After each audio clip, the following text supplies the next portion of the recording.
So Monday 6/7/21, yeah, June 7th. Time is flying.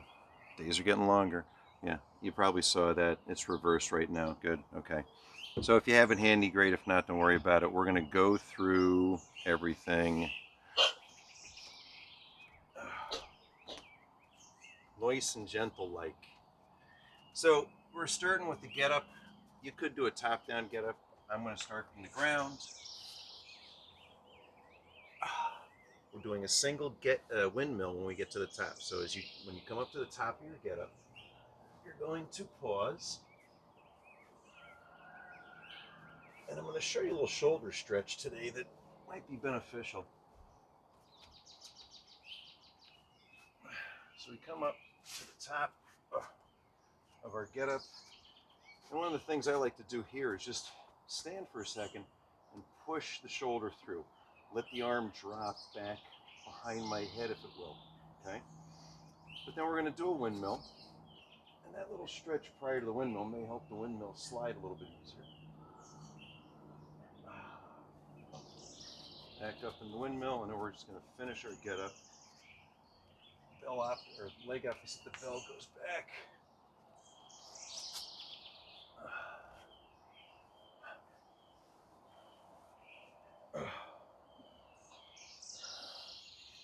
Two hands down to the floor, some sort of a halo maneuver, protect your shoulders. Uh-oh. There's Anna. We're just starting. We did our first get up in one windmill. We're on the other side. Some people may be done. I don't know.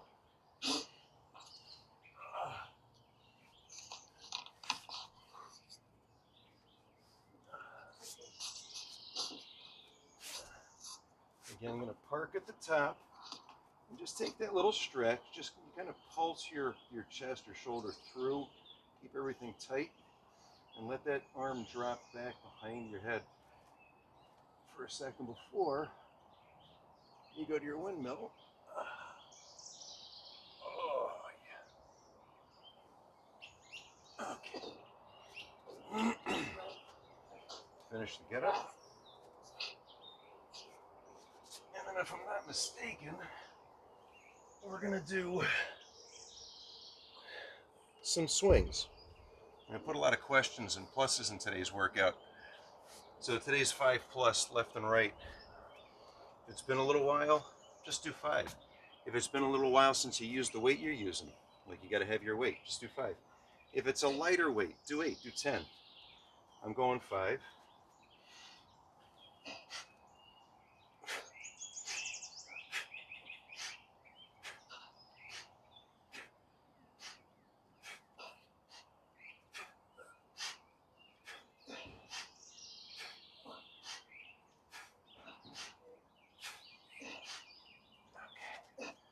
Whew, okay.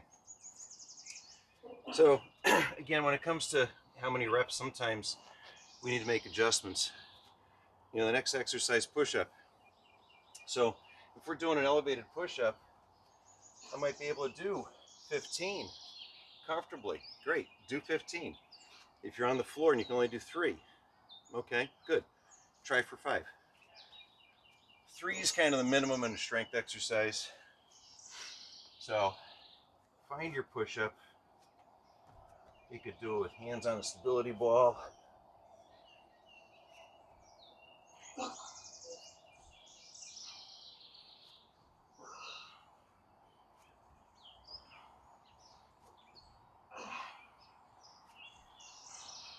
Maybe the idea of doing that number that isn't your maximum.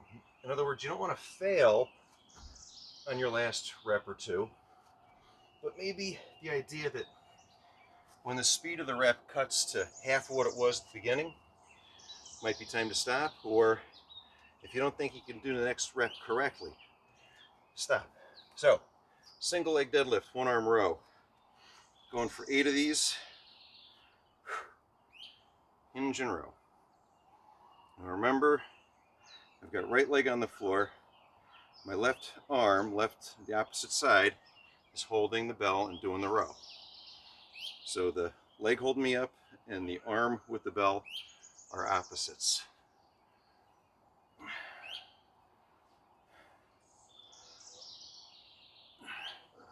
It may be helpful for some to let the back leg be bent, but it may also be helpful to push through that heel. Straightening the leg sometimes improves your balance and your strength in the row.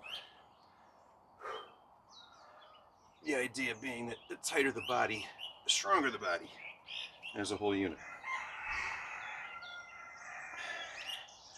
I keep my gaze kind of locked on a spot.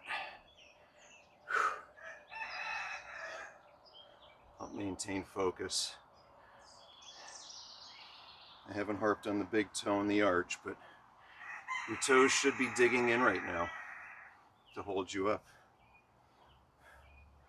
You should be holding on like little monkey feet.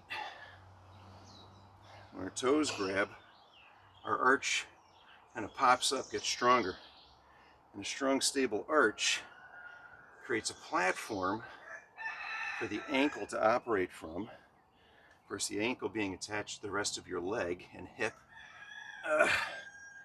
That foot creating stability for everything else is important. Okay, frog crunch. So with most crunches, we're on our back. This one, we're putting the soles of our feet together. We're going to press them together. Keep our knees wide. Tailbones just on the floor, shoulder blades, hands behind the head, and I'm just going to curl up. Tailbone, shoulder blades off the floor, back down. Squeeze up, pause. 13 reps.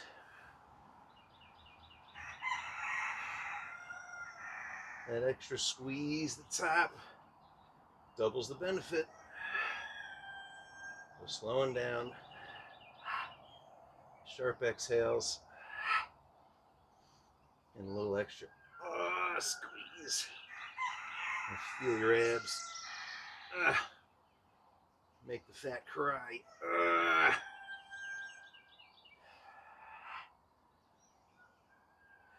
Try not to let your back ever arch off the floor in this exercise. Don't drop your knees down. As soon as you feel your tailbone touch, pause and re-squeeze. It's got to be 13 in there somewhere. And then we go to straight bridge for 21 reps. This is another one to take a little pause at the top.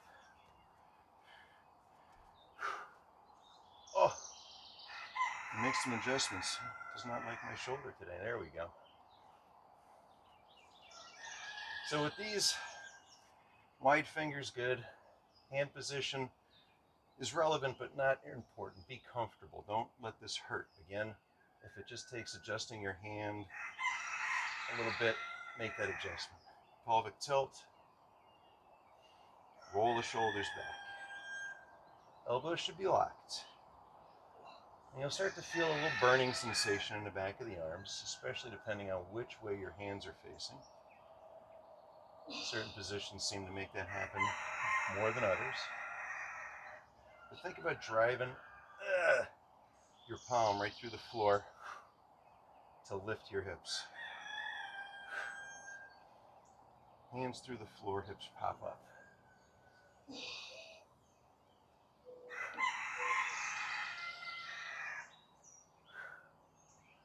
This will probably do more for shaping your upper arms and shoulders than a push-up.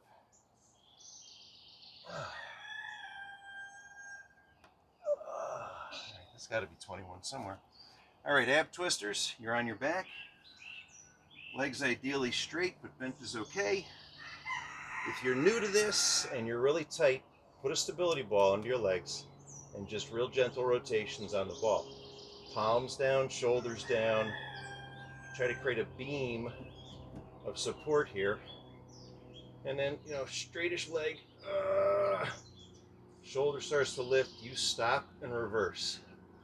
Don't let your tailbone touch the floor. And don't let your feet drift away from your arms. It's very common for the feet to go down and up and around. No. Try to keep tailbone off the floor. Up, up, up.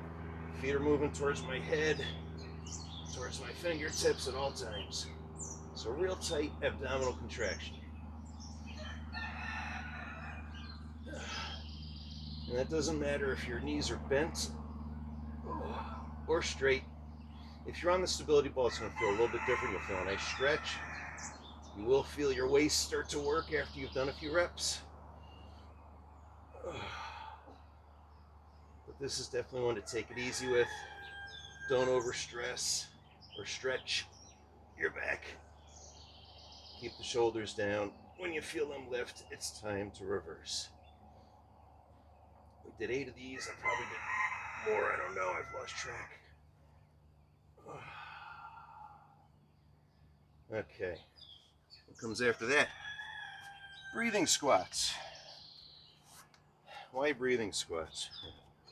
I'm gonna feel good right now. So heels are touching, feet are about 45 degrees, right? I'm gonna come down. As I go down, I'm coming up on the balls of my feet.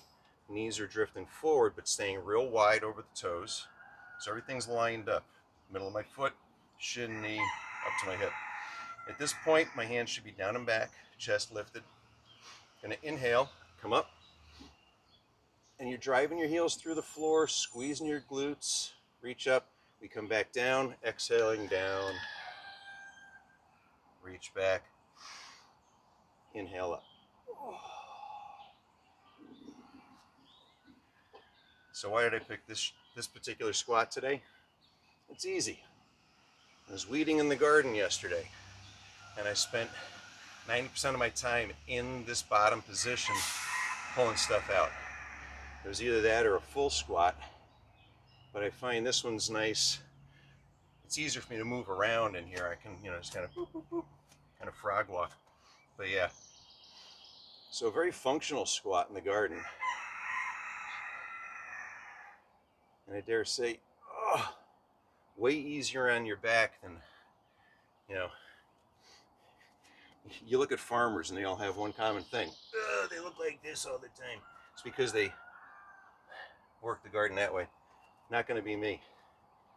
I'm going to sit down on my squats. So there's a round. Do another one. Do 2 more. Do 5 more.